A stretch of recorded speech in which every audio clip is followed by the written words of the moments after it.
Abbas ya samu damuwa da wani Brigadier MS Adamu. Brigadier MS Adamu ranar Friday Abbas an tara mu a paragram tun wajajen around 6. To time din sallah yayi. Sai Abbas sai ya tafi. Sai Brigadier MS din Adamu sai ya dawo. Sai ya ce ina Abbas? Sai aka ce Abbas ya fita. Sai can sai ga Abbas ya dawo. Bayan ya idar da sallah. Kenan sai ga MS Adamu sai ya fara zagin Abbas. Yana ta zagin Abbas in ji dai wancan yanda yake gaya ma. Wanda ya kira ki a waya yake gaya miki. Akan in ji in gaya ma Brigadier Ma'azu. Sai ya ce yana ta zagin Abbas sai Abbas sai ya ce sallah ya je yi. Shi ya sa ya je ya dawo. Shine sai shi MS din Adamu sai ya ce ya za yana magana.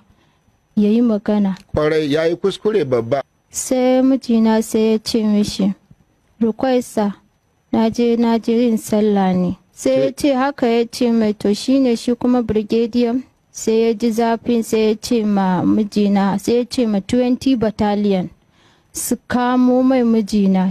Sai ya matsa daga guri mai nisa sai ya ce a kamo mai mijina a kakkaryi a kwace bindigar da take hannun shi. Sai mijina sai ya ki yadda a kwace bindigar da yake hannun shi. Aka yi ta faɗa da shi saboda yana da jiki sosai. Aka yi ta faɗa da shi ya ki yadda a kwace wannan bindiga a hannun shi. In ji abokin shi da ya kira. In ji wannan wanda ya kira ni yake gaya ma akan in je in gaya ma MS Adam in gaya ma Brigadier Ma'azu. Ba ma abokin shi bane wannan da ya kira ni. Sai ya ce ana ta faɗa da Abbas har aka samu ya aka ɗaga bindigar sama akan a kwace bindigar da take hannun shi. Sai bindiga sai ta fitar da wuta. A nan kawai sai muka ga Abbas ya faɗi jini yana zuba a kan shi. Wani ya buga mai abu. To shi ne nan tun wannan lokacin muke ta so mu gaya miki ki sauri ki gaya wa MS Ma'azu akan kullin shirin da MS Adamu yake so ya mijinki ya ce zai kashe shi. Sai na ce mishi to shi yanzu ina mijin nawa. Kai da ka kira ni sai ya ce ki je ki gaya haka Abbas yana cikin wani hali. Sai na ce mishi to tun da daman da daddare ne sai na kafsa bacci shirin sai tam kamar misalin karfe nawa ya kira ni wajajen 11. Sai na ki bacci da safe in je sai na ki zuwa ina ta tunanin yadda zan je. Kwana 1 2 3 sai ga kira da daddare again. Sai na ji muryar mijina. Sai a hankali yake magana sai ya ce min mama shayi kin je gurin Oga Ma'azu. Sai na ce ban je ba ina ta so ka kira ni kai ka gaya min gaskiya abin da yake faruwa. Ba zan je in yi ƙarya ba daga baya kuma a zo magana ba haka take ba. Ware ka gaya da bakinka ni in je in gaya wannan magana. Ka gaya min me yake faruwa tsakaninka ga Allah. Ni ma in samu in je in gaya. Sai ya ce mu wallahi abinda wannan ya kira ki ya gaya miki haka ne. Ba abinda na mai yanzu dai yana ma cewa wannan bindiga da ta fita zan kashe shi. Ki yi haƙuri ki je. Daman na san ba za ki ba sai kin ji na gaya miki gaskiya. Ki je abin da ya gaya miki haka ne kuma in kika je za ki je. Ai ma da na kasa bacci safiya na yi karfe 7 a gidan Oga Ma'azu Tama. Na je na samu har suka tashi har wajajen 10 suka tashi daga bacci. A nan NDA. A cikin NDA. Suka tashi daga bacci na shiga. Na je na same ta kuma Oga na nan. Na ce mama na zo don Allah wurin Oga. Ya ta ce me ya faru?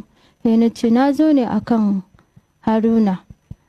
Ga abin da yake faruwa a Taraba aka ce in gaya ma Oga kuma bataliyan shi ne. Sai ta ce min to abin da ya faru kenan. Na ce wallahi haka aka ce. Shi yasa ma kika ga da sassafe tun ɗazu ina nan a waje ina jiran ki. Sai ta ce to ki koma gida. Idan Oga ya tashi daga bacci zan gaya mai. Sai na ce yanzu bai tashi ba. Ya ta ce na ce to na gode. Sai na tafi gida. Kwana 1 2 yana ta mata kira bata ɗauka ba. Na 3 sai ta kira ni sai ta ce in zo. Da na zo ta same ni ta ce mu an kira shi. Har ma an yi magana da shi ya ce ya ji zafin abin da Abbas ya mai ba zai haƙura ba.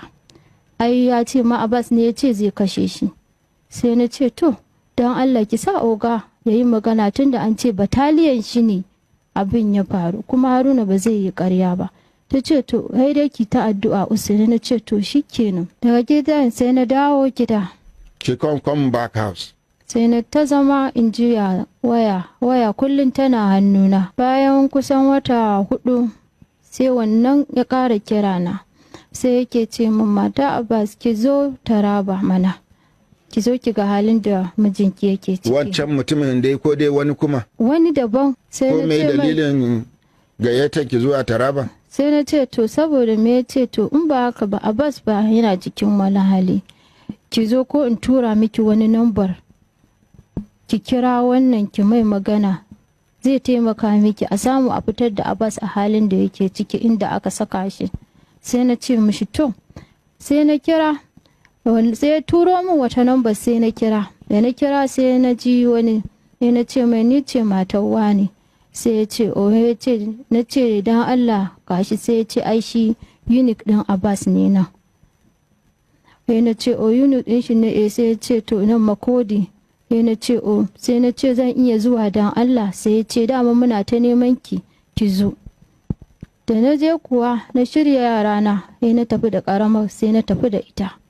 Da na je sai na same shi sai na samu General Yakini sai ya sa aka kawo ni ofis ɗin shi. Ya ce suna ta fighting akan Oga Adamu ya ƙi haƙura akan Abbas. Mun yi tun daga abin da ba kafin a kai wani guri ya yi haƙuri ya ƙi haƙura. Yanzu ba mu san me za mu mai ba. Ki yi haƙuri amma. In ji General Yakini. A nan Makodi. A Makodi. Sai na ce to yanzu Oga ya zan yi don Allah. Sai ya ce to ki yi haƙuri. Zan san yadda za a yi a ɗauki Abbas a kawo shi Makodi, ni daga Makodi zan iya tura shi wani guri ko Abuja. Sai yaya? Sai na ce mishi to sai ya ce ki koma gida. Ya ba mu kuɗin mota kuwa na dawo gida.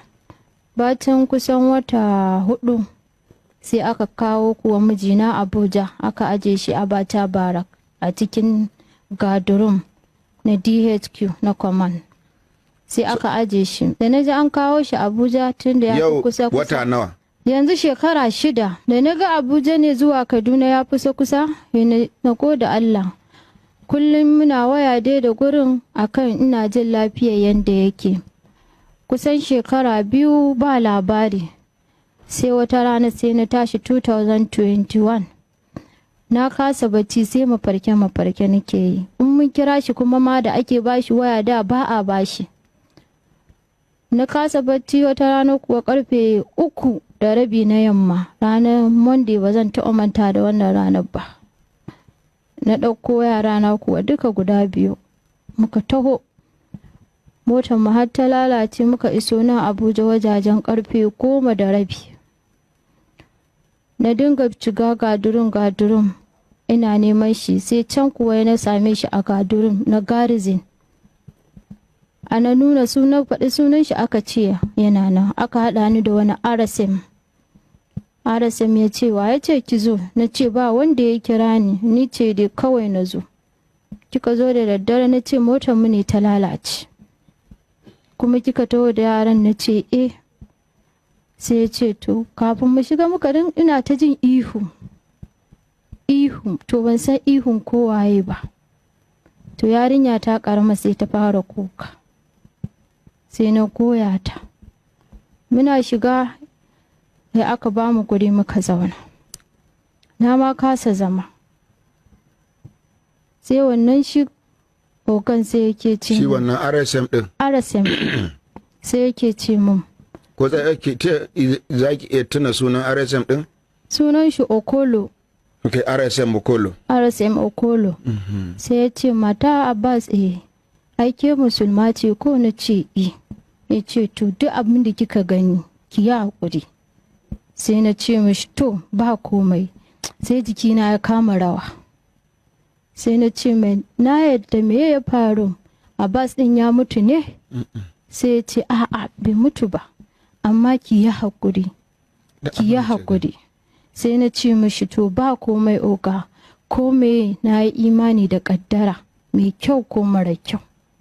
Ya kama babban yaro na ya rike shi, sai ya ce ma wasu su buɗe ƙofa. Suna buɗe ƙofa kuwa sai aka fito, kafin a buɗe ƙofar sai aka kashe gulob ɗin wanda ƙofar da za ka hango mutum sai aka kashe. Sai suka fito da wani, sai gurin ya koma duhu. sai gurin sai ya koma duhu. Da ya koma duhu can sai aka fito da wani, sai yaro na namijin sai ya ce ummi, na ce na'am shahid, kai wannan abba ne. Na ce abba kuma A cikin duhu. a duhu.